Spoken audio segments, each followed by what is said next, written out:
Bismillahirrahmanirrahim. Assalamualaikum warahmatullahi wabarakatuh. Waalaikumsalam. Waalaikumsalam Waalaikumsalam warahmatullahi wabarakatuh. Waalaikumsalam, Pak. Baik.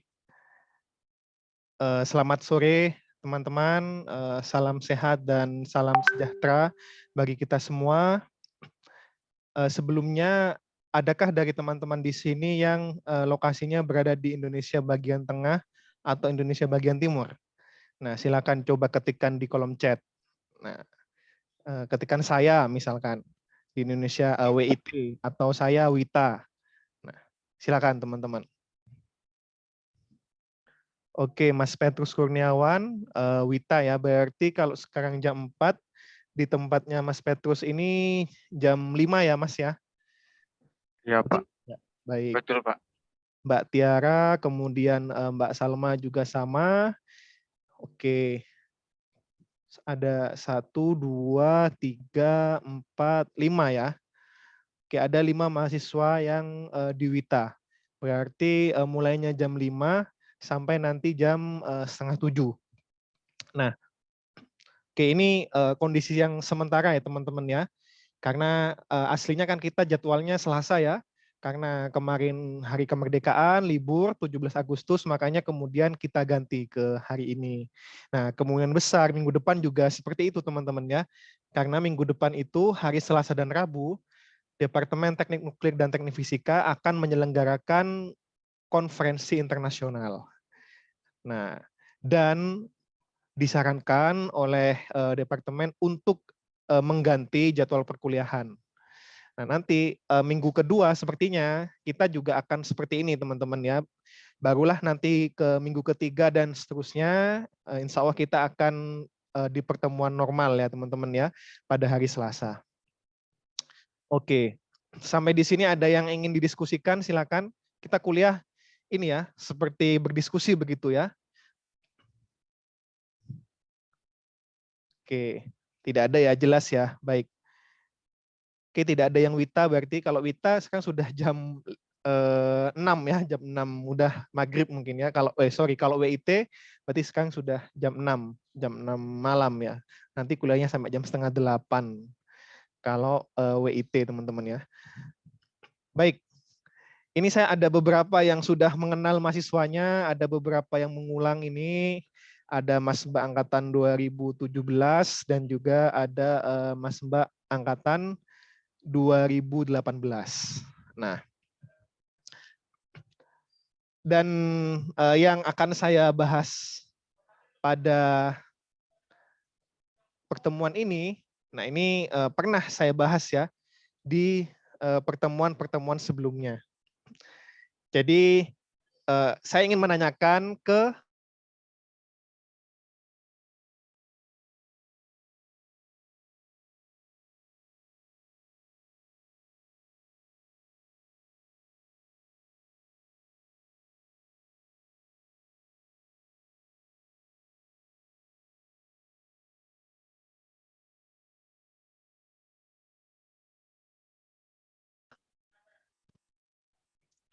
baik, suara saya terdengar jelas tidak? Jelas, Pak. Sekarang jelas, Pak. Dengar, Pak. Tadi sempat tidak. Oke, tadi sempat putus-putus ya. Oke, saya ulangi lagi. Nah, ini ada beberapa nama yang sudah saya kenal. Ada yang angkatan 2018, ada yang angkatan 2017 ya. Nah, jadi selamat bergabung dengan kelas saya. Nah, dan seperti biasa kalau angkatan 2018 dan 17 yang pernah ambil kelas saya itu selalu paham ya bahwa ketika saya kuliah itu saya selalu membuka dengan pertanyaan teman-teman ya. Nah, dan pertanyaan ini pernah saya lontarkan ke selain angkatan 2021 tentunya. Jadi nantinya saya akan bertanya, mohon angkatan 2021 ya yang menjawab ya. Nah, yang selain angkatan 2021 bisa ini dulu, bersabar dulu ya. Nah, oke.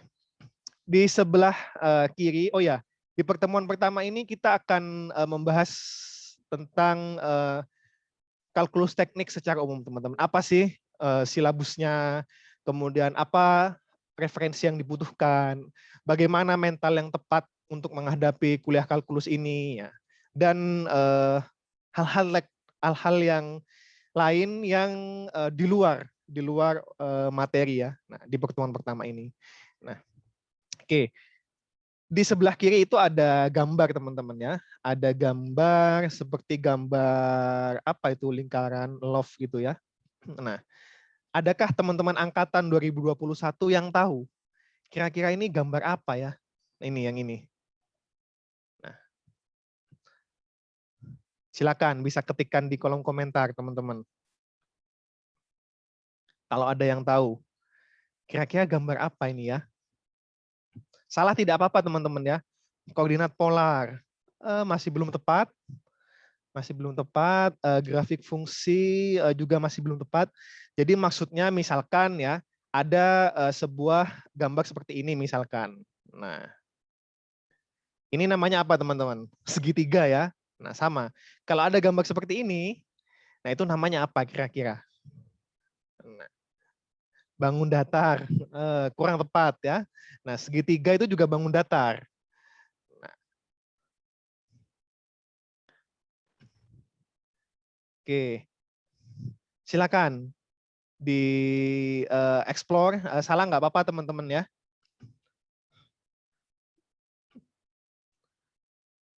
Geometri koordinat masih kurang tepat, hiperbola juga masih kurang tepat. Hiperbola bentuknya bukan seperti ini. Grafik persamaan sin kostan juga belum tepat. Juga apel, hati yang buntutnya kabur. Oke. Oh, ini ada yang jawab benar ini ya, Mas Mario CS Pati, kardioid. Nah, bisa open mic Mas Mario CS? Halo Mas? Iya Pak. Oke. Kok bisa tahu kalau ini namanya kardioid, Mas? Google fungsi hati.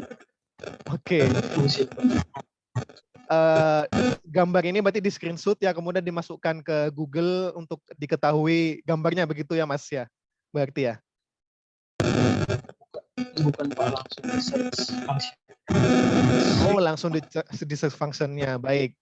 Ya, oke. Betul ya teman-teman ya. Ini namanya adalah gambar bangun dua dimensi ya, yang bernama kardioid. Yang tadi bentuknya hati yang buntutnya kabur katanya, atau bentuk apel ya, apel dimiringkan begitu ya. Nah, dan nantinya kita di kalkulus teknik akan mempelajari bentuk-bentuk eksotis seperti ini ya. Nah, jadi ada kardioid ya, kemudian ada nantinya apa yang di film Endgame itu yang bentuknya yang menjadi inspirasi Iron Man untuk membuat mesin waktu. Ada yang tahu?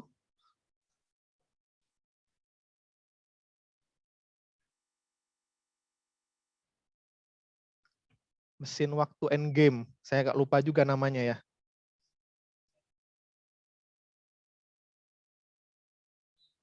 Oh, Mobius strip ya.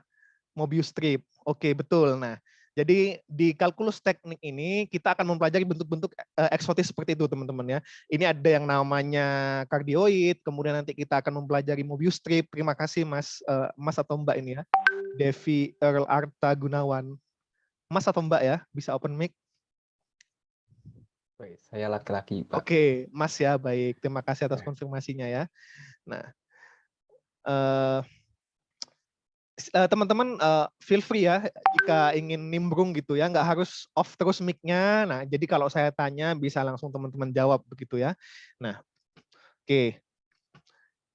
Kenapa kemudian penting mempelajari bentuk-bentuk eksotis seperti ini ya, kardioid. Nah, mungkin ada yang sudah tahu mungkin ya, atau malah banyak yang belum tahu ya, bahwa kardioid ini teman-teman ya diaplikasikan sangat banyak sekali, terutama dalam mikrofon teman-teman ya. Nah, jadi kalau teman-teman yang suka tarik suara, suka paduan suara ya, atau vokalis ya, harusnya nggak asing dengan istilah mic kardioid ini.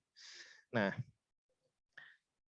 ini adalah berbagai macam bentuk mic kardioid ya. Harganya beraneka ragam, ada yang 200-an, 200 ribuan, hingga ada yang jutaan teman-teman ya, sampai 1.800.000. Nah, memangnya apa sih keunggulannya dari mic kardioid ini teman-teman ya? Nah, jadi kardioid ini, yang dimaksud kardioid ini adalah bentuk pola penyebaran suaranya teman-teman ya.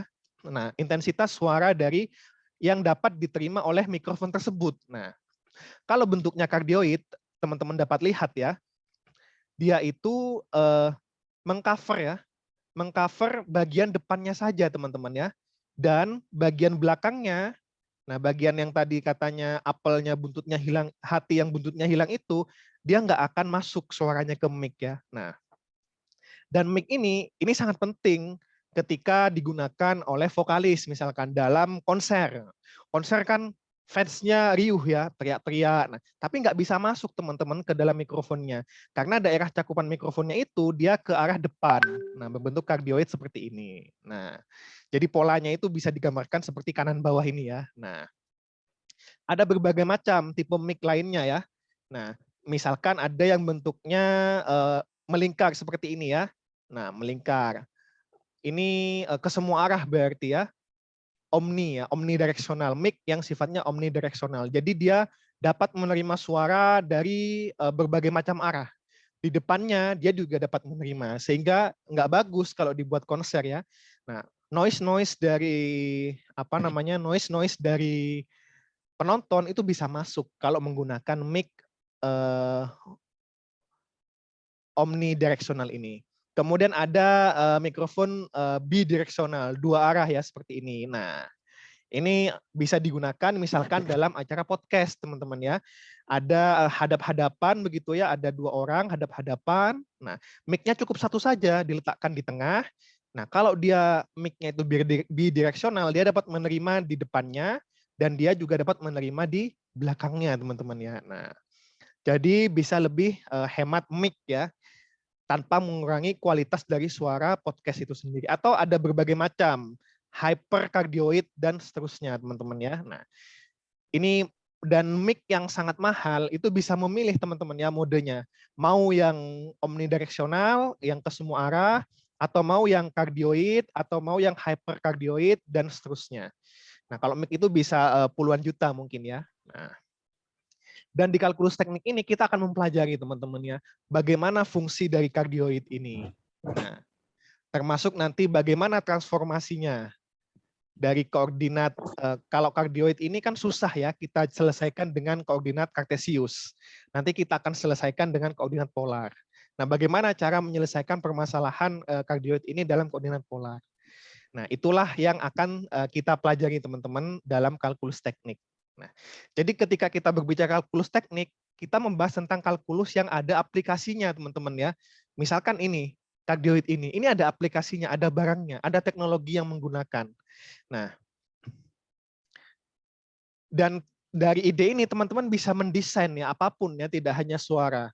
Atau mungkin berupa shield ya, atau pelindung radiasi. Nah, jadi teman-teman dapat melindungi radiasi yang bentuknya kardioid. Siapa tahu ya, karena teman-teman teknik nuklir ya, jadi dia bisa lebih fokus untuk menahan radiasi di depannya. Nah, bisa nanti dikembangkan ke arah itu. Nah, jadi ketika kita membahas kalkulus teknik, kita membahas kalkulus yang memiliki aplikasi di bidang sains dan teknologi, utamanya bidang teknologi rekayasa ya, atau bidang teknik engineering ya. Nah, ini teman-teman sebagai gambaran nantinya yang akan kita pelajari. Sampai pembahasan slide ini ada yang ingin didiskusikan, silakan. Saya juga menerima pertanyaan konyol, tidak usah malu teman-teman ya, santai saja ya. Silakan jika ada yang ingin didiskusikan atau ada yang belum paham tentang penjelasan saya, feel free.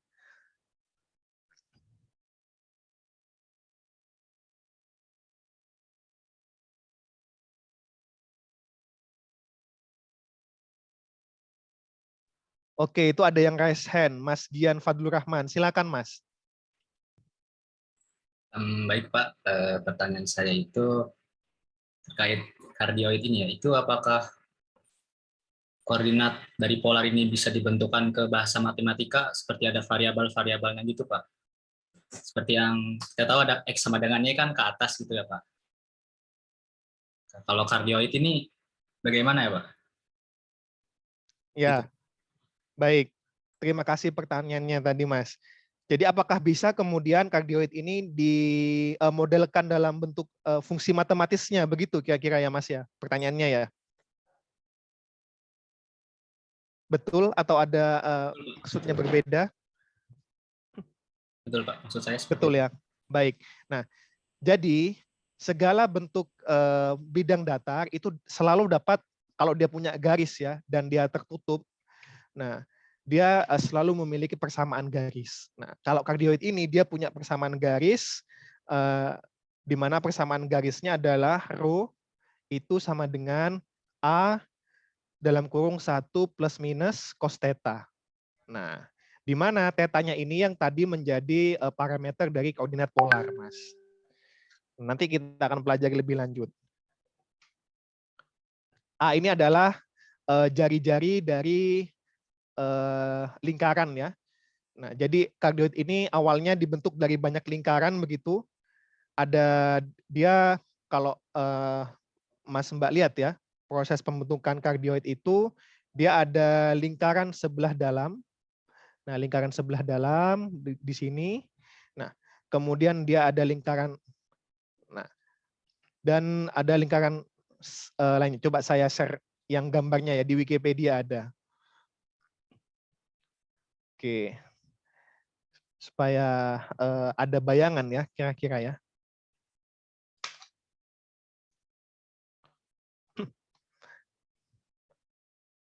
Nah, ini dia. Saya scan lagi.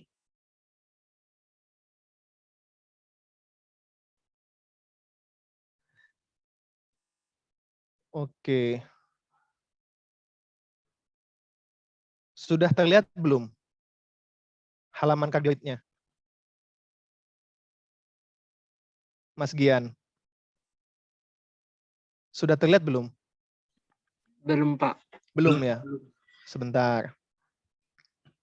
Share screen. Oke, ini sudah terlihat ya. Nah, dia itu dibentuk oleh dua lingkaran prosesnya. Nah ini, jadi ada satu lingkaran yang di tengah, kemudian ada satu lingkaran yang lain dengan bentuk yang masih sama, tapi dia berjalan. Nah titiknya berjalan seperti ini. Nah jadi kardioid dibentuk oleh lingkaran yang berputar pada lingkaran dengan jari-jari yang sama. Nah tadi rumusnya ya.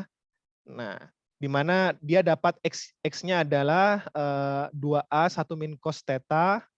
Nah, kemudian Y-nya adalah 2A dalam kurung 1 min cos theta kalikan sin theta. Nah, di mana tetanya, kalau ini kita anggap theta ya, 0 sampai 2pi. Nah, begitu Mas Gian.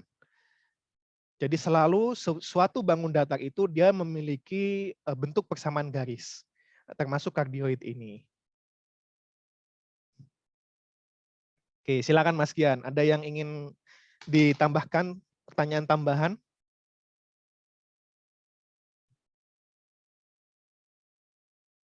Betul ya tadi ya, Gian yang tanya ya? Betul Pak. Oke, ada lagi pertanyaan tambahan Mas, silakan. Sudah jelas? Sudah jelas Pak. Sudah, Pak. Oke, baik. Oke, silakan. Kalau ada yang ingin bertanya lagi tentang kardioid ini, teman-teman. Ini sangat menarik ya, teman-teman ya. Nah, memang paling banyak ini dijelaskan pada mikrofon ya. Nah, pada mikrofon utamanya ya. Nah, ini ditemukan juga tahun 1741 ya. Nah, jadi bentuknya seperti hati tadi, betul ya, heart-like. Nah, oke, kalau tidak ada yang ditanyakan, kita akan lanjut ke materi teman-teman. Nah, oke, kita lanjutkan. Nah, kemudian kardioid ini aplikasi utamanya adalah nanti adalah pada transformasi Green, teman-teman ya. Transformasi Green itu adalah mengubah integral garis ke integral rangkap, teman-teman ya. Nah, sebentar, saya coba cek.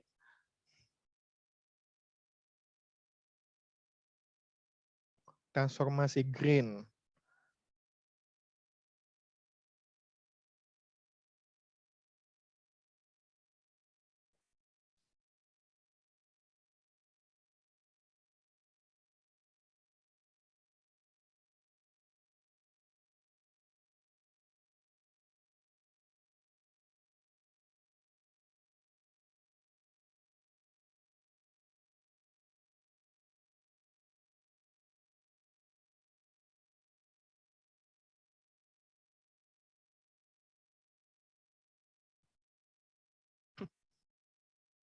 Ya, namanya nama betul ya. Teorema Green menghubungkan antara integral garis dengan integral ganda ya. Nah, jadi nanti kita di kalkulus teknik ini juga akan mempelajari bagaimana mengubah integral yang cacingnya 1 ya. Nah, integral yang cacingnya 1 ke integral yang cacingnya 2, teman-teman ya. Nah, integral yang apakah bisa Pak kita mengubah integral? Bisa ya. Nah, tapi ada syarat dan ketentuannya, teman-teman ya. Nah, kalau teorema Green ini kita dapat mengubah integral garis ya, integral garis bentuknya seperti ini ke integral rangkap. Nah, nanti ini kita akan pelajari. Nah, ini akan dapatkan teman-teman di pertemuan terakhir yang menjelang UAS ya, setelah UTS dan akan dipelajari oleh Pak Ferdi. Nah, ini saya berikan gambaran supaya ada bayangan ya. Jadi ada banyak sekali teman-teman ya cara untuk mengubah integral ya. Nah, jadi kalau ada Power Rangers itu punya tombol yang dapat berubah. Nah, matematika itu juga ada tombol-tombol yang disebut dengan transformasi, teman-teman ya. Di mana transformasi itu mengubah suatu bentuk tertentu ke bentuk yang lain. Nah, kalau integral itu ada 3, teman-teman ya. Integral nanti teman-teman akan mempelajari transformasi Green, kemudian ada transformasi Stokes ya, nama orang semua ini, dan ada transformasi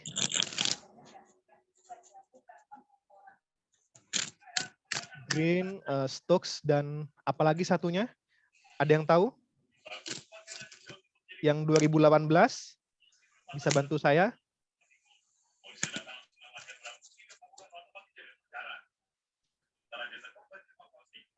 Transformasi Green, kemudian ada transformasi Stokes dan transformasi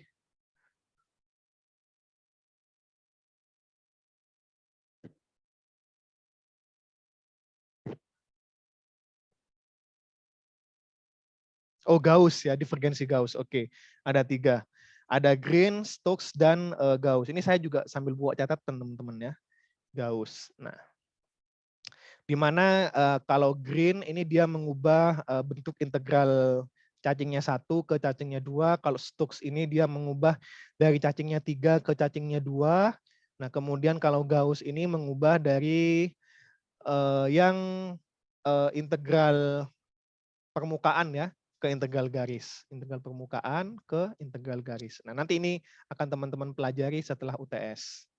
Nah, jadi ini saya berikan sebagai gambaran saja, teman-teman ya. Nah, kalau kita lihat, teman-teman, misalkan penemu dari teorema Green ini ya, kita lihat apakah penemu dari teorema Green ini apakah ada merupakan seorang yang super jenius begitu ya. Nah, ini akan sedikit saya ceritakan, teman-teman ya.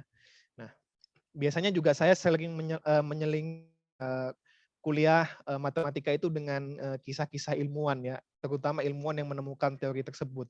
Supaya ingin memberitahu bahwa mereka itu menemukan suatu teori itu bukan tiba-tiba bim salah bim abrakadabra ketemu teorinya ya, tapi melalui proses yang panjang, bahkan dengan keringat, air mata, dan juga darah mungkin ya. Nah, contoh ya, yang nanti akan teman-teman pelajari setelah UTS. Nah, nanti teman-teman akan belajar dengan lebih dalam tentang teorema Green itu setelah UTS. Nah, penemu dari teorema Green itu namanya adalah George Green, teman-teman ya. Lahir 1793 dan meninggal 1841. Atau dalam usia berapa tahun ini teman-teman? Coba dihitung. 58 ya. 58 tahun, benar ya? Atau 48 tahun? 48, Pak. 48, Pak. 48, Pak. Betul, 48 tahun ya. Nah, jadi cukup singkat ya hidupnya yang 48 tahun. Dibandingkan dengan kebanyakan kalau 60 ya kalau standar Indonesia. Nah, yang perlu teman-teman ketahui bahwa Gilbert Green ini yang sangat menarik adalah hampir sepenuhnya pembelajar otodidak. Jadi Green ini tidak menempuh pendidikan formal teman-teman ya. Nah, bahkan diceritakan dalam biografinya ya, Gilbert Green ini hanya menerima 1 tahun sekolah formal sebagai seorang anak antara usia 8 dan 9 tahun. Jadi sekolah hanya 1 tahun teman-teman ya, sudah bisa membuat teori matematika yang disebut dengan teorema Green yang kita pakai sampai sekarang. Ini sudah ditemukan tahun 1800-an. Tapi kita saat ini di tahun 2021 atau 200 tahun kemudian, 2 abad masih kita pakai. Dari seseorang yang hanya 1 tahun mengenyam pendidikan sekolah.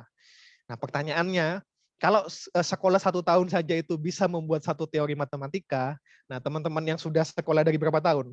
TK 2 tahun, SD 6 tahun, 8 tahun, SMP SMA 6 tahun, 8 tambah 6, 14. 14 tahun sekolah formal. Nah, berapa kemudian teori matematika yang akan teman-teman keluarkan begitu ya? Nah, kalau kita pakai hukum linier, kalau 1 tahun bisa 1 teori ya, harusnya teman-teman 14 tahun mengenyam pendidikan formal itu bisa menemukan 14 teori. Tapi kan kenyataannya tidak ya teman-teman ya. Nah, oke. Kemudian ini yang pertama. Jadi yang ingin saya tekankan di fakta pertama itu adalah jangan minder terhadap status pendidikan teman-teman ya. Nah, mungkin teman-teman berasal dari SMA yang kurang terkenal atau berasal dari daerah terpelosok ya. Itu tidak menjadi masalah teman-teman ya. Karena yang tidak sekolah pun, yang hanya sekolah 1 tahun pun itu bisa begitu ya.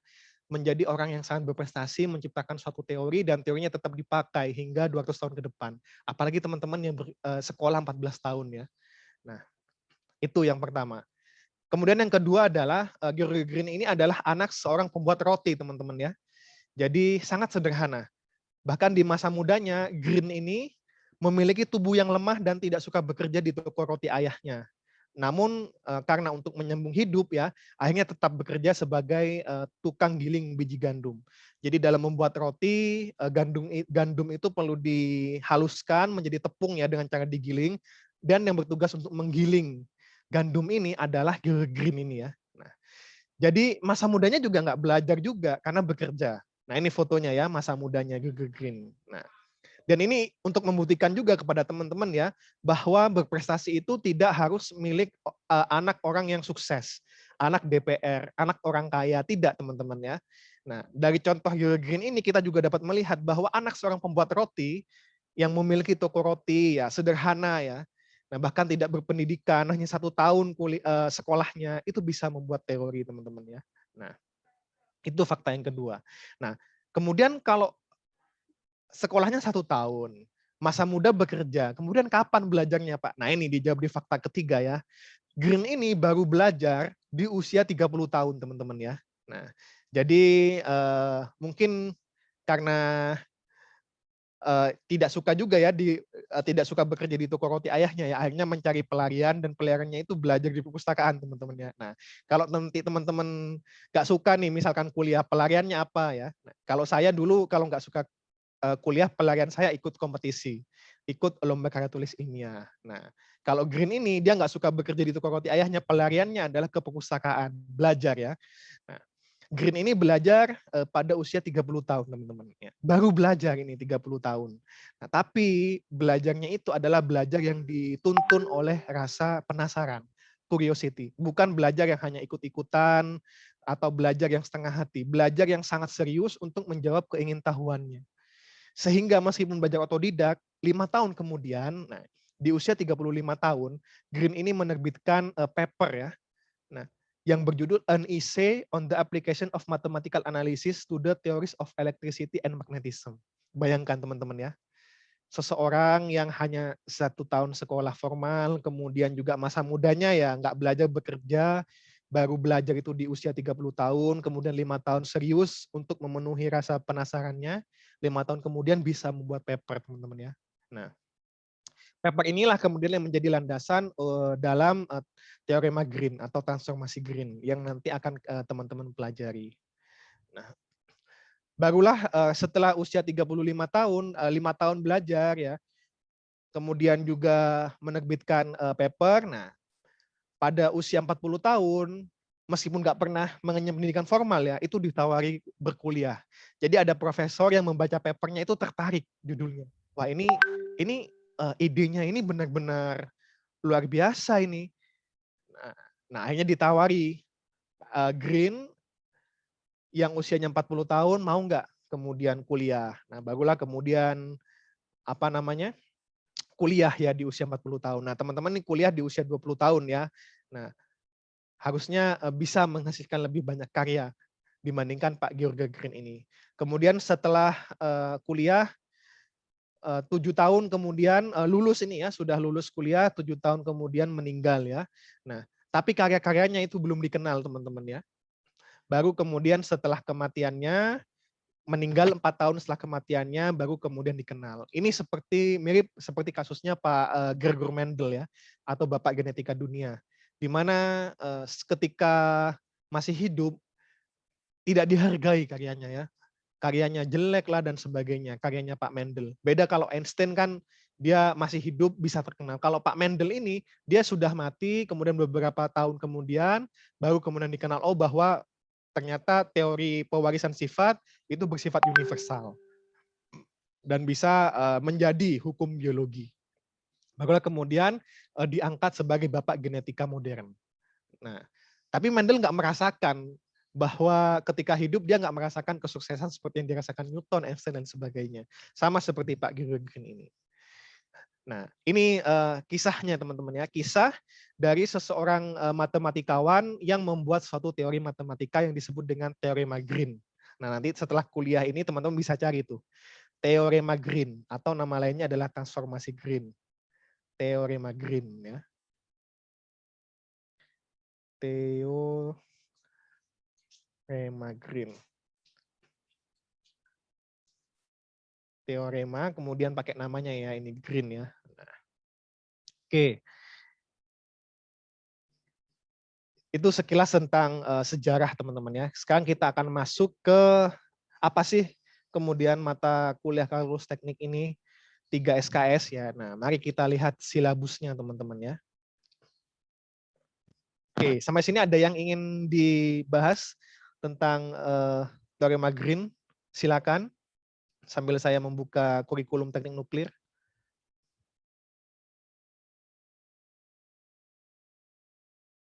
Oke, bisa raise hand atau bisa langsung open mic kalau ada yang ingin ditanyakan.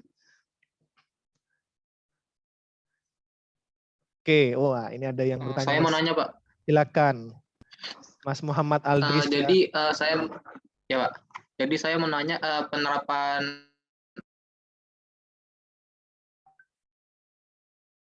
Oke, kok putus ya suaranya ya, putus-putus ya. Teorema atau bisa, transformasi Green. Bisa dimatikan dulu Mas mic-nya Mas. Sorry kok mic-nya, videonya biar ringan. Ini saya juga makanya matikan video itu biar ringan ya. Jadi yang saya mau tanya tuh teorema atau transformasi Green ini dipakai di mana ya? Apa aplikasinya? Pengaplikasiannya? Oke, nah ini pertanyaan yang sangat bagus ya. Bagaimana aplikasi dari teorema Green? Nah, nanti teorema Green itu untuk menghitung suatu luasan, Mas. Jadi luasan dari suatu bangun ruang apapun itu ya, bentuknya bagaimana luasnya, nah itu bisa dihitung dengan teorema Green nantinya. Nah, karena teorema Green itu mengubah dari integral rangkap ya, integral yang luasan ke integral garis. Jadi menghitung luasan itu menjadi lebih sederhana dengan menggunakan teorema Green. Karena yang awalnya cacingnya 2 itu diubah menjadi cacingnya 1. Itu salah satu aplikasinya. Begitu, Mas. Oke, makasih, Pak. Oke. Atas jawabannya. Dan banyak sekali contoh-contoh lainnya ya. Nah, kalau saya ceritakan bisa sampai nanti jam 5:30 ini ya. aplikasinya. Oke, ini ada yang tanya lagi tadi Mas. Saya yang raise hand tadi bisa ditanya. Mas Aldino, silakan Mas Aldino. Baik Pak, izin bertanya. Jadi kan kalau belajar kalkulus ini kan kadang-kadang bingung sendiri sama simbol-simbol integral itu macam-macam gitu Pak. Simbol diferensial juga nanti ada macam-macam lagi. Ada yang parsial lah. Itu tuh ada nggak sih Pak mungkin suatu sumber, mungkin buku gitu. Kalau simbolnya ini artinya ini loh gitu. biar Oke. gampang aja paham gitu Pak. Soalnya baca buku semua tuh nggak kuat lah. Baik. Oke, seperti ini ya Mas ya, glosarium istilahnya ya. Kalau Iya, simbolnya Pak. ini, oke. Ada Mas, nanti saya share bukunya ya. Baik, terima kasih Mas Aldino. Terima kasih Pak. Jadi kita belajar abjadnya dulu ya. Misalkan kalau bentuknya seperti ini namanya apa begitu ya. Nah, ABCDE-nya dulu kita pelajari ya. Nah, oke. Ada lagi pertanyaan dari Mas Jalaluddin Muktafi. Silakan Mas. Buat semester 1 ke depan nanti kita sampai kalkulus berapa ya Pak? Oke, nah, oke kita akan jawab ya pertanyaannya ya. Sampai kita akan lihat kurikulum dari program studi teknik nuklir. Nah, teman-teman sudah ada yang pernah baca belum ini kurikulumnya?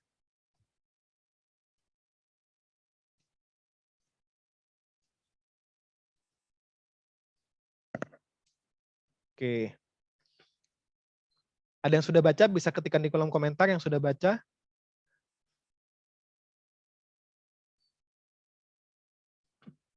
Nah, ini dia teman-teman ya, mata kuliah di setiap semesternya.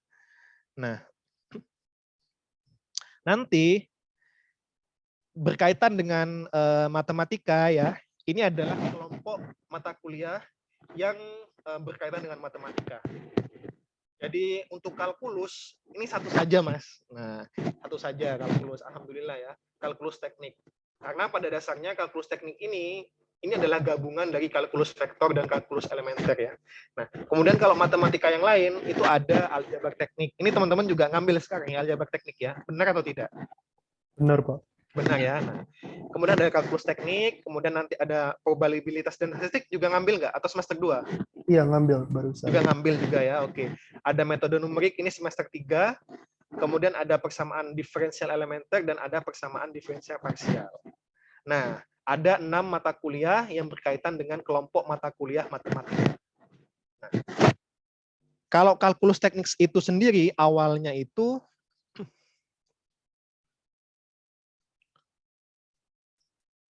oke, sebentar, kalkulus teknik.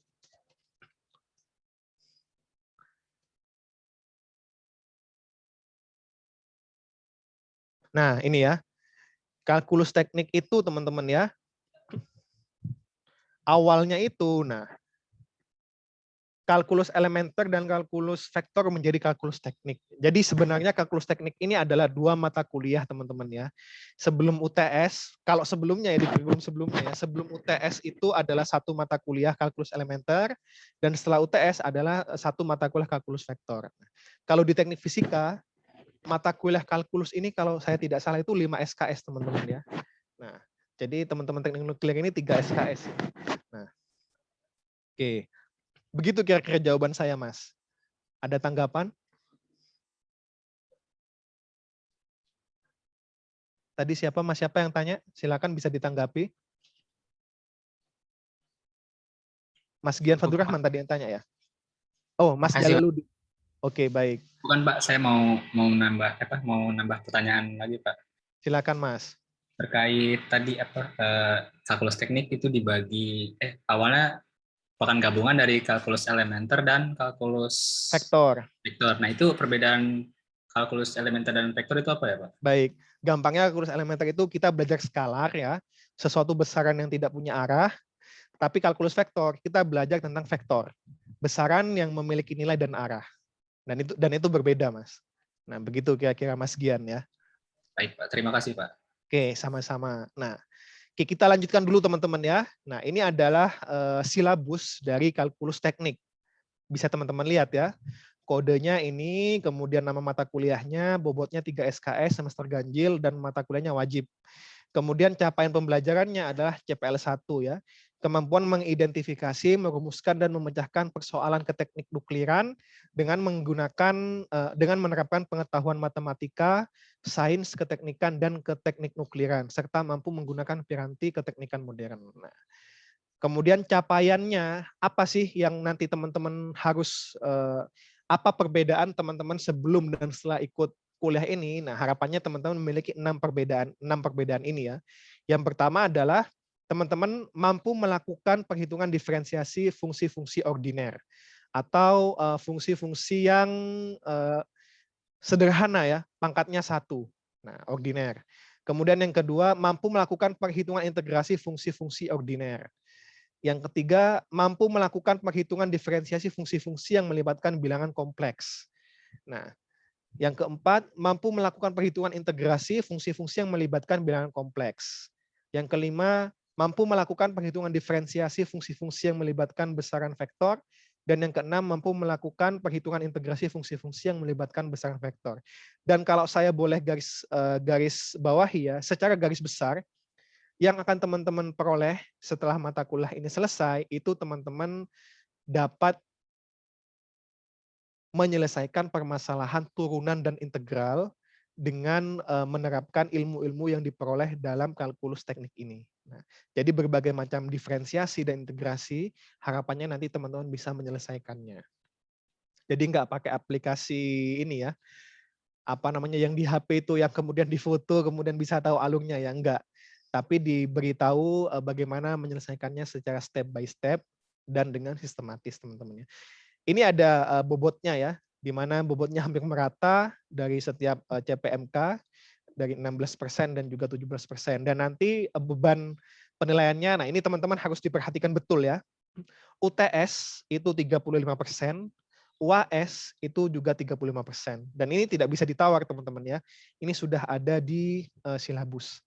Nah, jadi nanti teman-teman kalau sekiranya nilainya jelek ya, nah itu bisa jadi UTS-nya jelek atau UAS-nya jelek atau dua-duanya.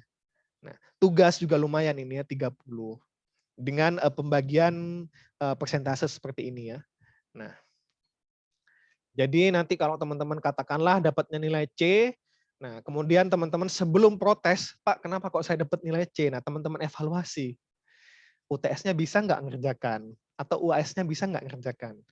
Nah, baru oh kayaknya saya rendah di UTS atau saya merasa UTS saya bisa saya mengerjakan UAS saya bisa mengerjakan ya silakan kemudian menanyakan kenapa kok bisa mendapatkan nilai C. Nah, dan seterusnya ya.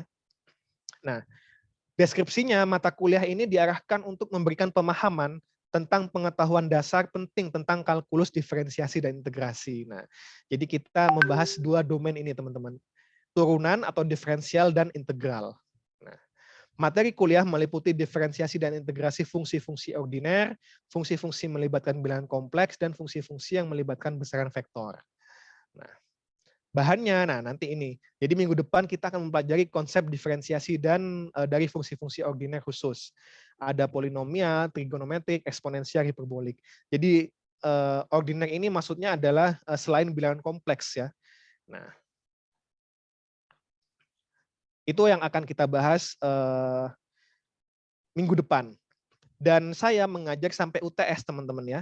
Saya mengajar sampai UTS, jadi saya mengajarnya itu diferensiasi saja. Saya A sampai F teman-teman ya. Nah, jadi segala hal yang berkaitan dengan diferensiasi nanti akan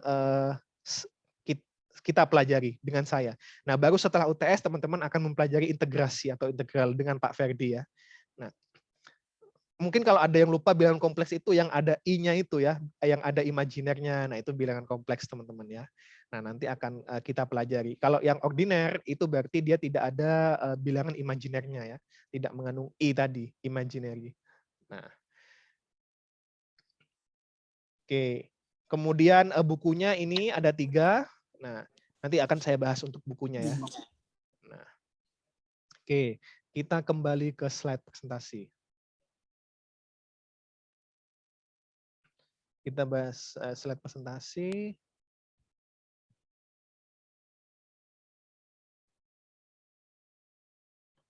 Oke, sampai di silabus ini ada yang ingin teman-teman diskusikan, silakan.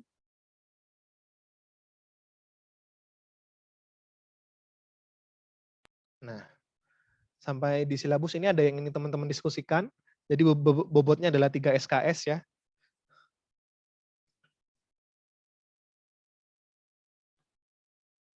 Oke, coba saya lihat di teknik fisika itu kalau saya tidak salah itu 5 SKS teman-teman ya. Kurikulum teknik fisika. Nah, 5 SKS itu lebih berat ya. Kalau dapat C itu wah itu benar-benar ngubah IP itu ya. Susah ngubahnya ya. Kalkulus.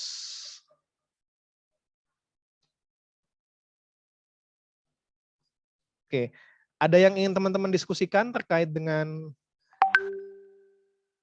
silabusnya? Ya benar ya, 5 SKS ini coba saya share ya teman-teman ya. Nah, ini yang sebagai perbandingan teman-teman ya, supaya teman-teman bisa mendapatkan bayangan ya. Nah, ini yang kurikulum teknik fisika ya. Aljabar 3 SKS. Teman-teman aljabar berapa? Aljabar teknik berapa SKS? 3. Sama ya. Kalkulus jeng 5 SKS ya. Nah, ini kalau jelek ini wah luar biasa ini. Kalau bagus juga luar biasa ngaruhnya ke IP ya. Nah, tapi teman-teman di sini kalkulus teknik 3 SKS ya. Nah, jadi cukup berat bebannya yang di teknik fisika itu untuk kalkulusnya ya, 5 SKS. Ibarat dengan 2 mata kuliah langsung itu ya, 3 SKS dan 2 SKS. Nah, jadi teman-teman bersyukur ya teknik nuklir ya, tidak merasakan penderitaan yang dirasakan oleh teman-teman teknik fisika. Oke, kalau tidak ada yang ditanyakan kita lanjutkan. Nah, ini dia pertanyaan selanjutnya. Mengapa kita perlu belajar matematika utamanya kalkulus? Nah, ini saya mau open saja pertanyaan bagi teman-teman ya. Silakan jika ada yang ingin berpendapat. Atau kalau ada yang malu open mic, bisa ketikkan di kolom komentar, nanti saya bacakan teman-teman ya. Nah, sebelum kita belajar sesuatu, kita harus menanyakan teman-teman ya. Ini sebagai mindset teman-teman ya. Jangan kita langsung belajar gitu ya. Nah, tapi tanyakan, kenapa kita perlu mempelajari hal baru ini?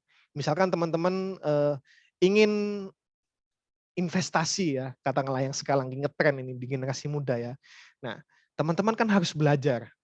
Tapi teman-teman harus menanyakan kenapa kok saya ingin berinvestasi atau mengapa saya ingin belajar tentang investasi ini. Nah, sehingga teman-teman itu nggak akan istilahnya terjadi cuannya merah terus dan seterusnya. Nah, itu saya rasa tidak akan terjadi kalau teman-teman benar-benar belajar begitu ya. Nah, tentang investasi sama seperti matematika ini ya. Nah, teman-teman harus tanyakan dulu ke dalam diri teman-teman, mengapa sih kok saya perlu belajar hal ini? Emangnya ini penting begitu ya untuk masa depan saya. Nah, oke. Itu ada yang menjawab beberapa, saya bacakan. Mas Rifki, karena membuat alat teknik 3D printing memerlukan pengetahuan kalkulus. Oke, bisa ya. Karena geometri-geometri, nah misalkan nanti ingin membuat reaktor nuklir misalkan ya, market dari reaktor nuklir teman-teman ya, misalkan ya. Nah, itu kan harus tahu kemudian bagaimana bentuk geometrinya, persamaannya bagaimana, sehingga dari reaktor itu dia bisa diproduksi kalau sudah ada persamaan matematisnya. Nah, dan seterusnya, ini contohnya ya. Kemudian ada juga yang menjawab melatih logika dalam berhitung. Nah, berhitung dan matematika itu berbeda. Nah, ini yang harus teman-teman pelajari ya. Karena kalau bermatematika itu kita menggunakan algoritma teman-teman ya, atau step by step.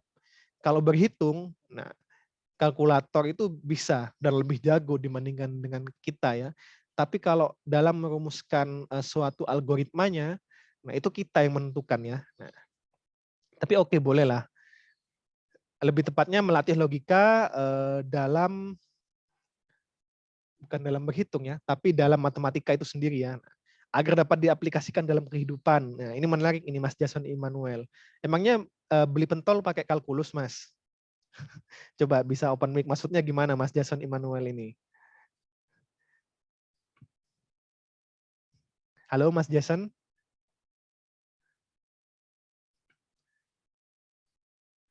Oke. Ya, maksudnya gimana Mas agar dapat diaplikasikan dalam kehidupan? Memangnya kehidupan Mas Jason itu pernah menggunakan integral, Mas? Misalkan dalam apa begitu dalam kehidupan menggunakan integral? Bisa diceritakan?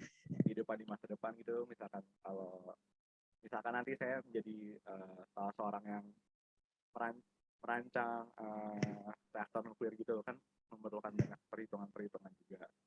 Oke, maksudnya kehidupan profesional berarti ya, bukan pekerjaan kehidupan sehari-hari ya. Oke, baik. Baik, terima kasih Mas Jason. Jason ini juga nama ini ya, Ketua KMTNTF ya juga ya. Nah, kemudian memudahkan perhitungan karena kalkulus memiliki cakupan yang luas dalam bidang sains ekonomi dan teknik, karena hampir semua bidang teknik tidak lepas dari kalkulus. Nah, melatih analisis antar variabel. Nah, semua bidang memiliki dasar yaitu matematika, apalagi kalkulus sangat penting untuk diteknikan karena untuk meningkatkan kreativitas dan komunikasi.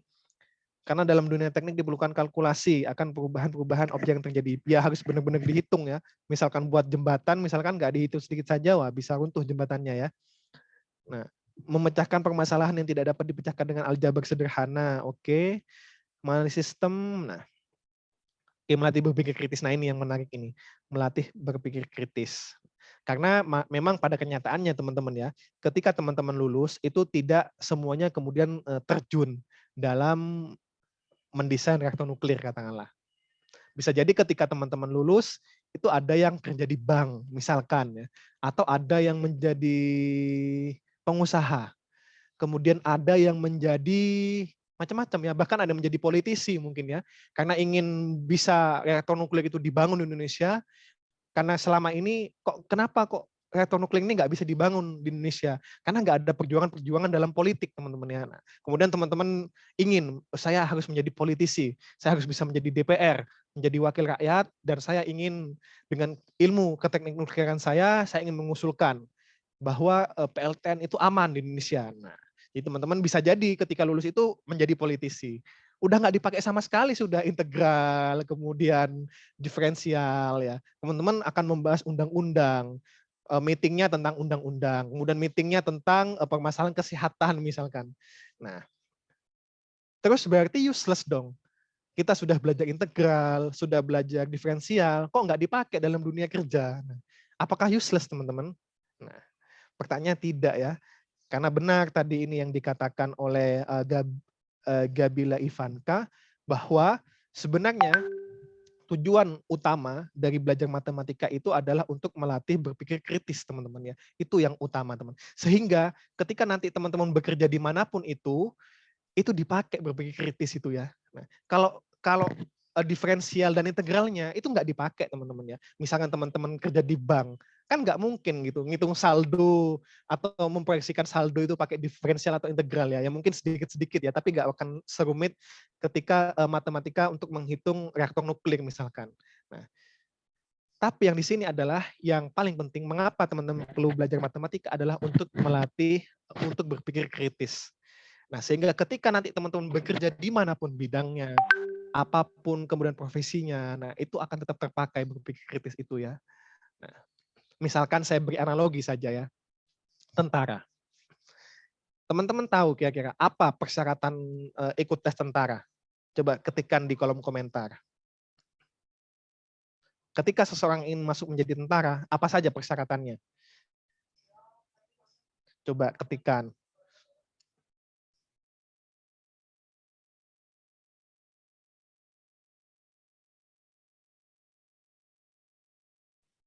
Oke, tinggi minimal 163 cm untuk laki-laki dan 160. Oke, punya fisik yang kuat, sehat jasmani dan rohani, fisik mental. Nah, oke. Nah, kemudian tesnya. Nah, kira-kira untuk masuk tes tentara itu tesnya apa saja kira-kira? Ada yang tahu? Oke, tes kesemaptaan itu apa saja? Bisa dijabarkan? Ada psikotes, oke, baik. Kewarganegaraan. Yang tes fisik apa saja? Yang tes fisik. Saya sekarang fokuskan, nah ini, tes kesehatannya apa saja kira-kira? Untuk jadi tentara. Pull up, oke. Push up, oke, itu ada yang menjawab ya. Tes mata, oke. Lari, tes kebugaran. Nah, ini saya fokuskan. Begini pertanyaannya. Tes kebugaran tentara itu apa saja? Nah, itu ada yang jawab. Push up, sit up, pull up, lari, dan lain seterusnya. Nah, oke. Saya hold ini ya jawabannya ya. Jadi tes kesemaptaan itu push up, sit up, pull up, dan lari. Nah, dan tentara itu supaya bisa diterima tentara, dia harus memenuhi kriteria. Misalkan push up-nya dalam 1 menit harus bisa 30 misalkan. Sit up-nya, ini saya nggak tahu ya benar apa enggak ya. Misalkan ya, pull up-nya misalkan dalam 1 menit harus bisa 20. larinya dalam waktu 5 menit itu harus bisa, larinya 100 meter misalkan harus di bawah 3 menit, misalkan ya. Nah, oke. Pertanyaannya adalah, apakah tes-tes tadi itu dipakai dalam berperang gitu? Kan tugas tentara kan berperang ya, utamanya ya. Apakah kemudian ketika bertemu musuh, ayo kita latihan ayo kita menang-menangan pull up, yang menang pull up menang perangnya. Atau apakah kalau ketemu musuh, ayo kita lomba push up, yang push up-nya paling banyak, dia menjadi pemenangnya. Nah, apakah seperti itu teman-teman? Misalkan kalau lari cepet-cepetan oke lah, tapi kalau ditembak senjata ya sama aja ya. Larinya secepat apa, kalau kena senjata ya tetap kena aja ya. Nah, oke. Kira-kira bisa menangkap maksud saya ya. Jadi yang menjadi syarat seorang tentara itu harus bisa pull up, terutama kebugarannya tadi ya, harus bisa pull up sekian kali dalam 1 menit, sit up sekian kali. Tapi ketika berperang itu nggak dipakai teman-teman ya, pull up, sit up, renang ya, lari dipakai lah dikit-dikit. Tapi sekarang sudah semuanya di atas tank ya kita ya, tempurnya ya. Jadi sudah nggak lari, sudah duduk di atas di dalam tank perang gitu ya, atau di dalam pesawat perang gitu, nggak ada lari-larinya ya. Nah, pertanyaannya adalah apakah push up, lari, kemudian juga pull up itu dipakai dalam berperang? Nah ini analoginya sama kan ya, teman-teman belajar kalkulus, belajar integral diferensial, apakah kemudian nanti dipakai dalam dunia bekerja? Bisa jadi tidak ya, sama seperti tentara tadi ya. Apakah kemudian pull up, sit up, push up itu dipakai dalam berperang? Bisa jadi tidak. Tapi yang menjadi poinnya adalah stamina. Nah, kalau seorang tentara itu bisa pull up sekian kali dalam 1 menit, push up sekian kali dalam 1 menit, berarti menandakan bahwa dia memiliki stamina yang prima. Atau memiliki ketahanan fisik yang luar biasa. Nah, itu tujuannya teman-teman. Jadi push up, pull up itu hanyalah alat ya, tools untuk mewujudkan stamina yang prima. Sama seperti matematika ini teman-teman ya. Teman-teman belajar kalkulus, belajar integral, belajar diferensial. Itu adalah tools yang tujuannya untuk melatih berpikir kritis teman-teman ya.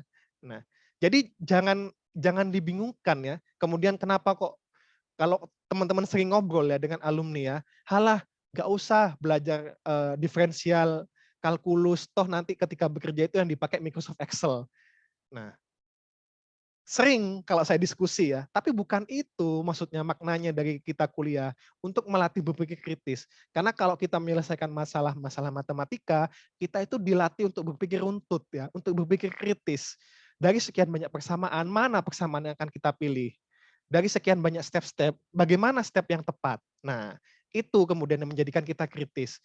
Kalau semua ada masalah, ada kesalahan di step awal, step bawahnya akan salah semua. Sehingga kita harus kritis. Jangan sampai ada step yang awal, step di awal yang salah. Nah, itu sebenarnya teman-teman tujuan dari kita perlu belajar matematika. Nah, sehingga harapannya teman-teman benar-benar semangat ya.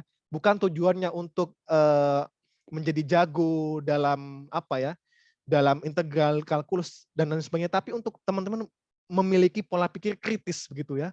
Nah, kalau saya yakin kalau teman-teman biasa mengerjakan soal kalkulus, sering begitu ya, mengerjakan kalkulus yang rumit, ketika dihadapkan oleh suatu permasalahan yang rumit, nanti bisa menggunakan pendekatan-pendekatan kalkulus tadi. Nah, misalkan ada permasalahan yang sangat rumit nih. Nah, kemudian kita gunakan metode matematika misalkan. Kira-kira solusi dari permasalahan ini ada berapa? Nah, kemudian kita lihat plus minusnya yang lebih optimal yang mana solusinya dan seterusnya dan seterusnya. Nah, jadi itu teman-teman hakikat atau esensi mengapa kita perlu belajar matematika. Sehingga saya harap tidak ada lagi dari teman-teman itu yang tanya, kenapa sih kita kok harus capek-capek belajar integral dan diferensial kalau nanti dalam dunia kerja itu nggak dipakai. Nah, saya harap tidak ada lagi pertanyaan seperti itu. Karena pada hakikatnya ini untuk melatih berpikir kritis, teman-teman.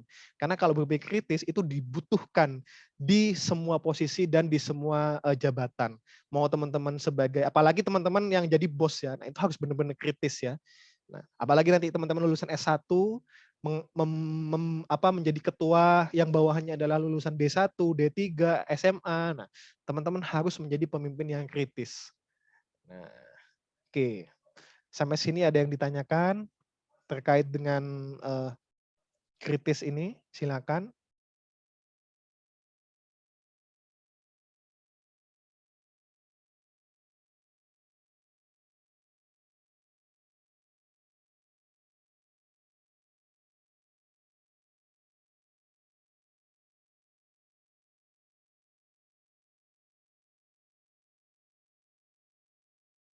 Oke, nggak ada nih yang ingin diskusikan, serius.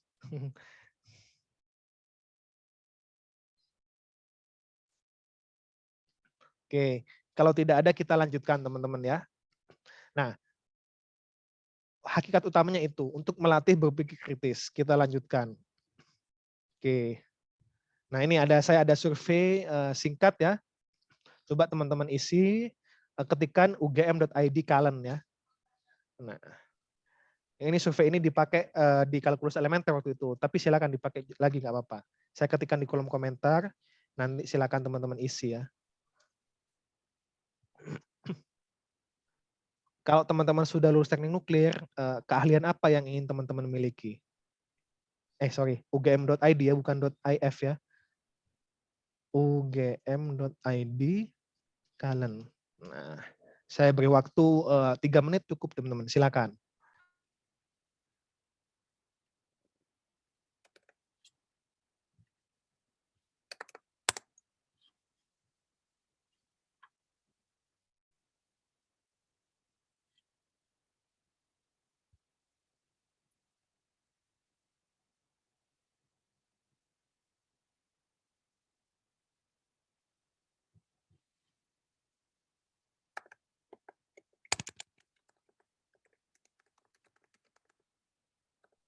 Oke, ini sudah ada banyak sekali jawabannya dari teman-teman ya. Wah, ada yang membuat bom jawabannya ya. Wah, maksudnya ini membuat bom untuk tambang ya. Oke, membuat bom untuk tambang yang tepat sasaran ya. Jadi misalkan tadi ya, bomnya itu bisa punya arah tertentu. Nah, misalkan membuat bom yang arahnya itu kardioid. Jadi yang di belakangnya itu nggak kena. Nah, gimana caranya teman-teman membuat bom seperti itu ya? Nah, susah itu teman-teman ya. Nah, itu membuat bom paling banyak ya. Nah, oke. Atau teman-teman membuat bom untuk meledakkan asteroid misalkan. Nah, itu juga bisa. Nah, oke. Meneliti nuklir, fisika medis, lumayan banyak ini keahlian fisika medis. Ya, ini salah satu bidang yang sangat menarik ya di teknik nuklir ini ya, fisika medis ya. Oke. Di sini saya memiliki 4 jawaban terbanyak. Jika Anda telah lulus teknik nuklir, keahlian apa yang ingin Anda miliki? Yang pertama, yang paling banyak adalah fisika medis. Oke. Kemudian yang kedua adalah membuat bom. Wah, ini teman-teman jangan sampai ketahuan tetangga ya. Bahaya nanti ya. Nah, oke. Kemudian yang ketiga adalah meneliti nuklir. Nah, nuklir itu banyak sekali aplikasinya dalam pengawetan makanan ya. Kemudian dalam pembuatan bibit unggul ya, bibit tanaman unggul. Nah, jadi tidak hanya nuklir itu tentang energi bom ya, tapi juga banyak sekali hal-hal lain. Nah, dalam bidang kesehatan dan sebagainya. Kemudian yang keempat adalah keahlian berpikir kritis ya. Nah, oke. Terima kasih banyak teman-teman atas partisipasinya. Saya harapkan, saya berdoa ya, semoga setelah teman-teman lulus, nah teman-teman akan mendapatkan keahlian tersebut ya. Tentu keahlian ini tidak dapat kita peroleh tanpa usaha. Jadi silakan teman-teman berusaha semaksimal mungkin untuk mendapatkan keahlian yang teman-teman inginkan. Nah, oke, kita lanjutkan.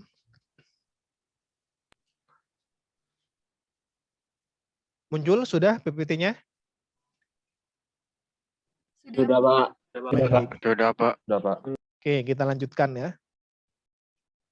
Nah, kalau dari tujuan pendidikan program studi nuklir, itu ada 4 teman-teman ya. Terkait dengan setelah lulus ya. Jadi setelah lulus, nah ini harapannya teman-teman memenuhi 4 kriteria ini. Jadi nanti kalau teman-teman di tahun ketiga kira-kira nggak memenuhi kriteria ini, teman-teman harus bertanya-tanya ya. 1 tahun ini saya harus bisa memenuhi kriteria ini. Karena ini ya yang ada yang dijanjikan kepada istilahnya orang tua teman-teman ya. Nah, ini yang dijanjikan kepada orang tua teman-teman, ini yang dijanjikan kepada industri kalau teman-teman bekerja, ini yang dijanjikan kepada masyarakat ya. Ketika teman-teman mengenyam pendidikan program studi teknik nuklir di Departemen Teknik Nuklir dan Teknik Fisika Fakultas Teknik UGM. Yang pertama adalah mampu menerapkan pengetahuan sains, teknik dasar, dan teknik nuklir dalam desain sistem nuklir, serta solusi teknis lainnya untuk memenuhi kebutuhan masyarakat. Kemudian yang kedua adalah mampu menerapkan kaidah keberlanjutan, sustainable ya, keselamatan, keamanan. Nah, tadi kalau misalkan ingin membuat bom ya, nah itu harus mempertimbangkan nomor 2 ini teman-teman ya. Nah, misalkan bomnya itu tadi bom yang bisa punya arah ledak tertentu. Entah arah ledaknya bentuk kardioid lah, atau bentuk hyperkardioid dan seterusnya. Dan juga ini, memperhatikan keselamatan, keamanan, dan mendukung komitmen nasional dalam pemanfaatan nuklir. Yang ketiga adalah mampu berkomunikasi secara efektif dalam lingkup profesional, tim multidisiplin, dan menjunjung tinggi standar etika profesionalisme. Itulah kenapa saya sering ngajak teman-teman diskusi ketika kuliah. Harapannya teman-teman biasa begitu berkomunikasi ya. Nah, nanti ketika berkomunikasi itu terbiasa, nah harapannya awalnya mungkin belum efektif, tapi lama-kelamaan itu bisa lebih efektif teman-teman ya. Nah, dalam lingkup profesional, tim multidisiplin, dan menjunjung tinggi standar etika profesionalisme. Dan yang keempat adalah selalu mengembangkan diri dalam meningkatkan kemampuan inovasi, intelektual, kepemimpinan, dan budi pekerti, serta mampu beradaptasi pada tantangan yang berbeda-beda. Nah, inilah kemudian yang menjadi tujuan pendidikan program studi sarjana teknik nuklir, teman-teman ya. Nah, selanjutnya, nah untuk mencapai tujuan itu harus ada kemampuan yang harus dimiliki atau kompetensi yang harus dimiliki. Nah, di sini ada 7 kemampuan yang harus teman-teman miliki. Nah, kalau tadi itu berupa output ya, nah prosesnya itu seperti apa? Nah, ini prosesnya ya. Teman-teman harus memiliki 7 kemampuan ini. Pertama adalah kemampuan mengidentifikasi, merumuskan, dan memecahkan persoalan keteknik nukliran dengan menerapkan pengetahuan matematika, sains keteknikan, dan keteknik nukliran. Nah, yang saya lingkari ini matematika, teman-teman ya. Jadi teman-teman harus bisa mengidentifikasi, merumuskan, dan memecahkan permasalahan keteknik nukliran dengan menerapkan pengetahuan matematika. Dan inilah yang akan kita pelajari dalam mata kuliah kalkulus teknik ini. Dan juga mata kuliah matematika yang lain ya. Probabilitas statistik, aljabar teknik, dan lain sebagainya. Yang kedua dan seterusnya ini teman-teman bisa baca ya. Merancang melaksanakan eksperimen. Nah, ini ada di website BTNTF ya. Nah, jadi kalau teman-teman nanti lulus ternyata nggak punya salah satu kemampuan ini, nah ada 2 kemungkinan. Teman-teman yang kurang dalam melatih kemampuannya atau memang kemampuan ini tidak diberikan oleh program studi. Tapi saya rasa kemampuan ini sudah diberikan semua nanti selama teman-teman 4 tahun kuliah. Nah, jadi teman-teman nggak usah khawatir, teman-teman tidak akan mendapatkan salah satu atau salah 2 dari kemampuan ini. Nah, jadi ibarat teman-teman avatar ya, kalau avatar itu punya 4 kemampuan mengendalikan api, air, tanah, dan juga apa satunya? Udara ya. Nah, kalau teman-teman nanti akan punyai 7 elemen yang akan teman-teman kuasai ya. Nah, menyelesaikan permasalahan keteknik nukliran, yang pertama, kemudian merancang eksperimen, ketiga merancang komponen, keempat mandiri, nah dalam berperan proaktif, kelima memiliki tata nilai, etika, dan standar profesi, jadi nggak ngawur gitu ya, prosesnya nggak serampangan gitu ya. 6, bisa berkomunikasi secara efektif, dan yang ketujuh adalah mampu teman-teman up to date ya untuk mempelajari hal-hal terkini. Misalkan sekarang ada cryptocurrency ya, uang kripto, kemudian sistem blok dan sebagainya. Nah, sistem kripto ya, chain ya. Nah, blockchain. Nah, teman-teman mau untuk mempelajari hal-hal baru seperti itu ya. Nah, dan nanti ini akan diwadahi ya yang hal-hal baru ini dalam Merdeka Belajar Kampus Merdeka yang mulai teman-teman bisa ikuti di semester 5. Jadi tenang saja teman-teman. Teman-teman kalau serius sungguh-sungguh bisa mendapatkan 7 elemen avatar ini ya. Nah,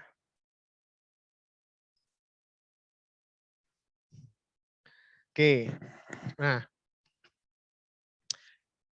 sebenarnya sudah yang ingin saya jelaskan ini saya ada cerita-cerita ya teman-teman ya. Karena ini pertemuan pertama ya. Jadi saya akan lebih banyak cerita. Nah, belum serius teman-teman, nanti pertemuan kedua. Kita masih ada waktu 15 menit ya. Nah, jadi saya ingin menceritakan tentang filosofi Profesor B.J. Habibie. Nah, kalau teman-teman perhatikan ya, riwayat dari B.J. Habibie, B.J. Habibie itu S1-nya itu teknik mesin ya di Jerman. Lanjut S2, S3 juga teknik mesin. Kalau teman-teman pernah lihat filmnya Rudy Habibie, nggak ada teman-teman ya tentang pesawat ya. Disertasinya itu tentang kapal selam kalau saya tidak salah ya. Kapal selam kemudian tentang kereta api. Nah, pertanyaan saya adalah kenapa ketika Pak Habibie pulang ke Indonesia, Pak Habibie langsung ingin mendirikan industri pesawat terbang. Padahal yang dia pelajari itu kapal selam, kereta api. Nah, kenapa kok beliau tidak mendirikan industri perkereta apian atau beliau mendirikan industri kapal selam ya? Kenapa kok ucuk-ucuk pesawat? Nah, ada yang ingin berpendapat silakan. Ini melatih kemampuan komunikasi teman-teman ya. Nah, salah nggak apa-apa, grotal-gratul nggak apa-apa, diketawakan ya nggak apa-apa, santai saja teman-teman ya. Oke. Mas Muhammad Aldris, silakan Mas. Kenapa kok Habibie? Bukan tentang itu Pak. Saya mau izin sholat maghrib Oh dulu. silakan Mas. Iya, baik. Ya, makasih, Terima Pak. kasih banyak. Iya. Oke, Mas Aditya Firmansyah, silakan Mas. Kalau pendapat saya sih mungkin karena Indonesia ini negara kepulauan Pak, jadi lebih butuh. Oke, karena Indonesia adalah kepulauan ya, dan lebih banyak membutuhkan pesawat supaya bisa mobile. Oke. Ada yang alasan lain, silakan.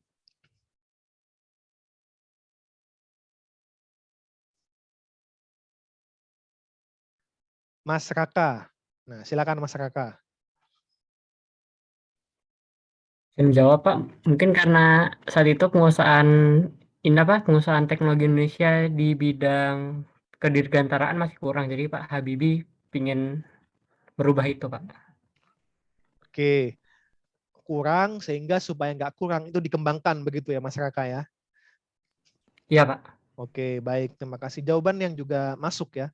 Nah, kalau disambung dengan pertanyaan selanjutnya, nah, Indonesia pada waktu itu ya, pada waktu Soeharto, itu yang ditekankan itu adalah negara yang agraris, negara yang berbasis pertanian. Sehingga Indonesia waktu itu pernah sembada, teman-teman, sembada beras. Atau produksi beras itu melebihi dari konsumsi berasnya. Itu pernah terjadi teman-teman ya ketika Soeharto menjadi presiden, dan bahkan Indonesia itu bisa ekspor beras ya, beda dengan sekarang kita menjadi importir beras dari Vietnam dan lain sebagainya. Nah, bahkan kenapa kok B.J. Habibie itu kok nggak mau begitu mendukung program pemerintah, nah malah mendirikan pesawat. Padahal urgensinya waktu itu bukan menghubungkan antar pulau, tapi bagaimana caranya Indonesia menjadi negara yang agraris. Oke, ini ada yang ingin berpendapat lagi, silakan Mas Thomas Manik.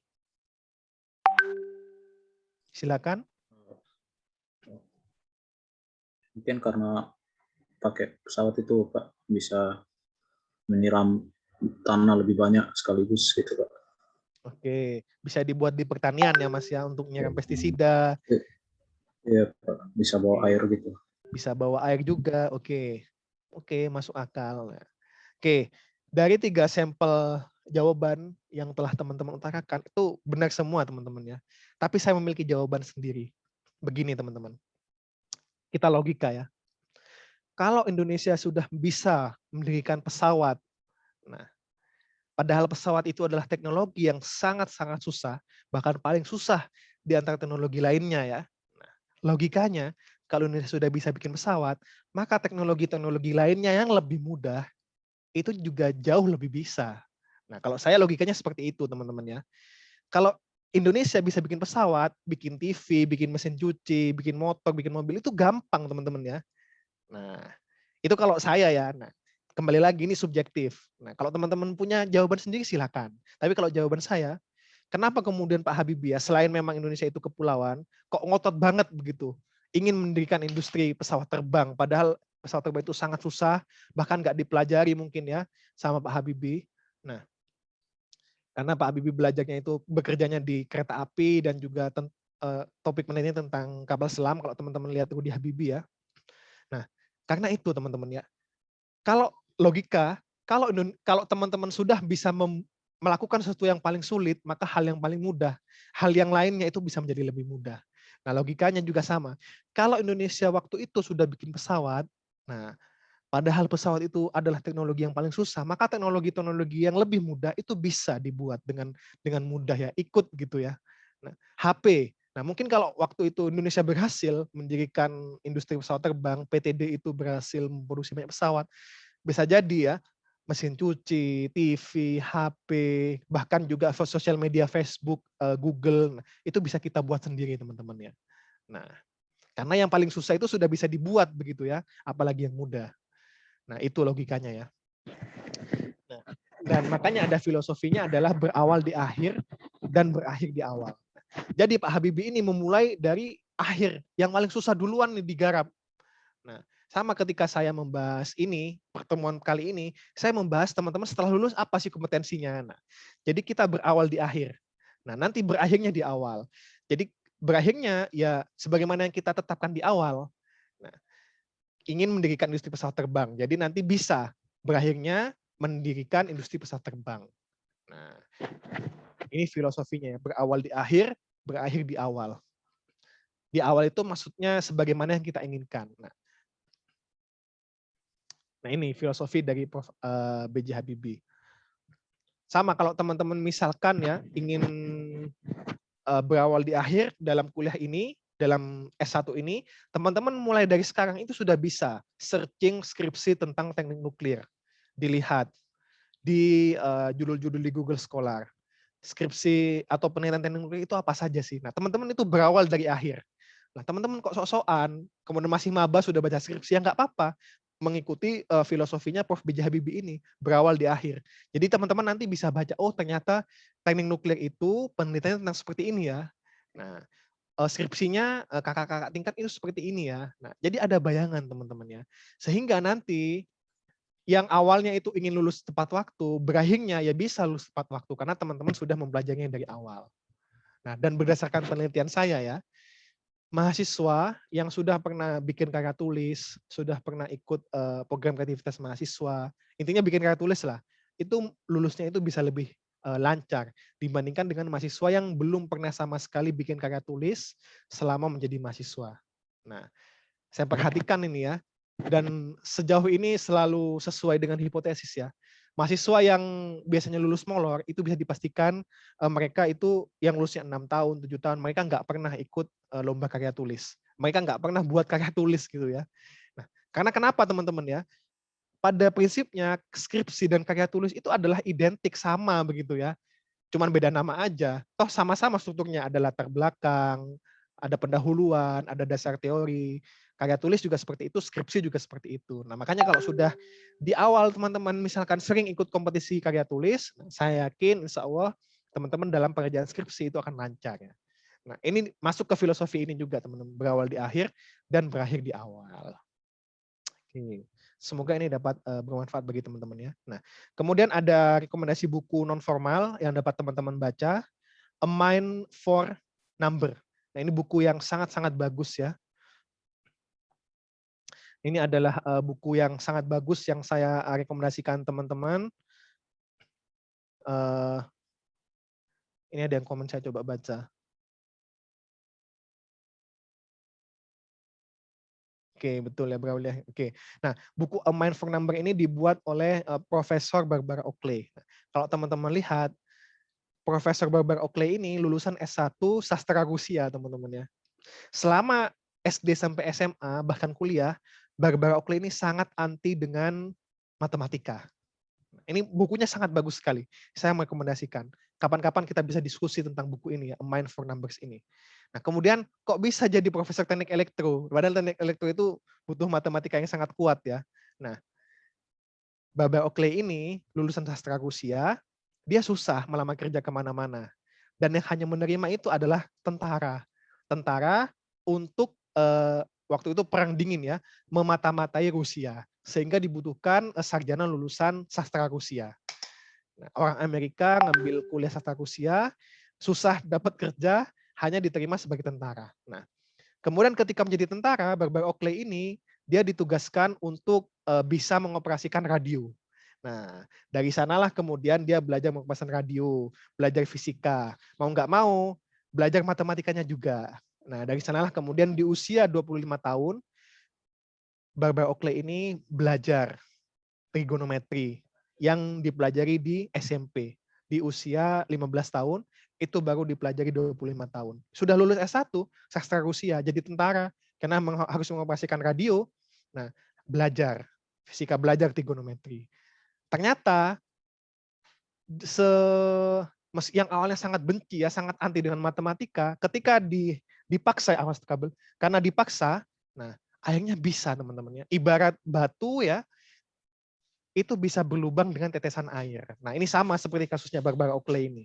Dia sangat anti dengan matematika, sampai kuliah itu sudah anti banget sama matematika, ngambil sastra Rusia ya.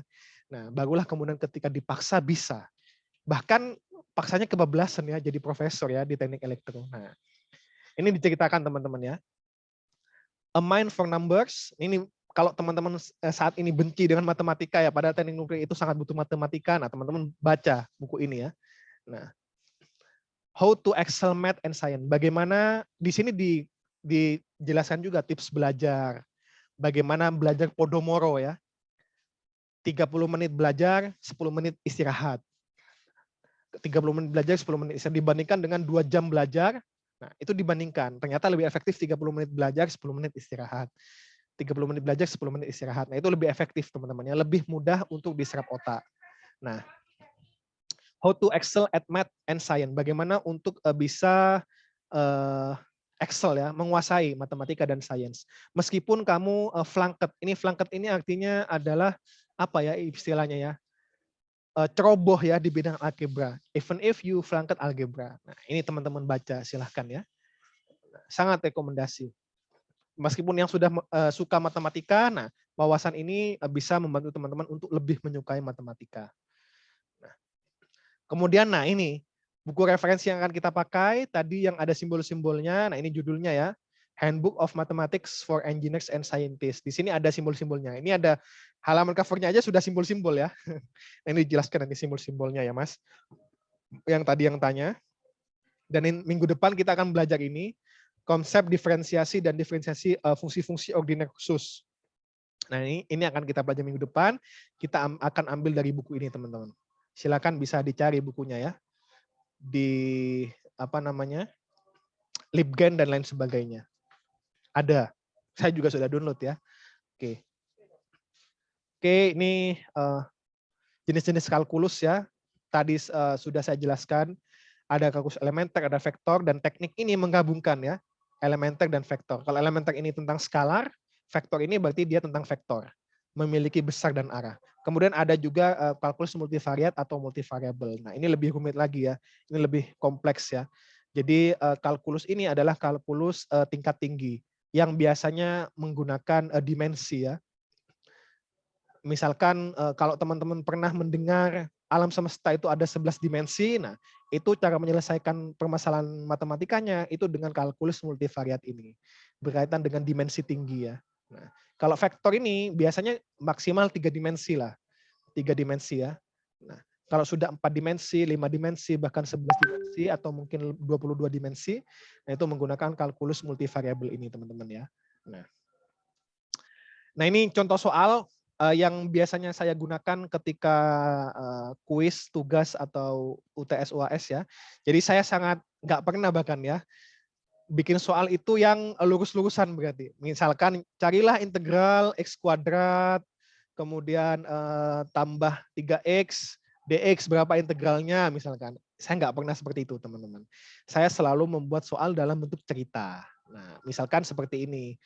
Untuk membuat sebuah robot diperlukan fungsi begini. Padahal jika digunakan 3D printer, biaya perawatannya sekian. Jika pengeluaran untuk hari ini sekian, berapa banyaknya robot yang bisa dicetak? Nah, itu contohnya. Yang kedua, intinya selalu dengan cerita, teman-teman ya. Nah, jadi teman-teman nggak bisa hafalan kalau dalam kuliah saya ya, harus benar-benar memahami. Karena nanti soalnya soal cerita. Dan saya pastikan tidak ada di internet, teman-teman ya. Akan selalu fresh soalnya ya. Nah, ini misalkan untuk optimasi dan seterusnya. Oke, itu yang dapat saya sampaikan pada pertemuan pertama kalkulus teknik ini. Ini waktunya kita pas, bahkan lebih 1 menit, mohon maaf ya. Nanti akan saya bentuk Google Class. Nanti silakan teman-teman bergabung, dan jika ada pertanyaan apapun itu bisa ditanyakan di Google Classroom itu. Nah, oke, demikian pada pertemuan pertama kali ini. Saya ucapkan terima kasih banyak atas kehadiran teman-teman.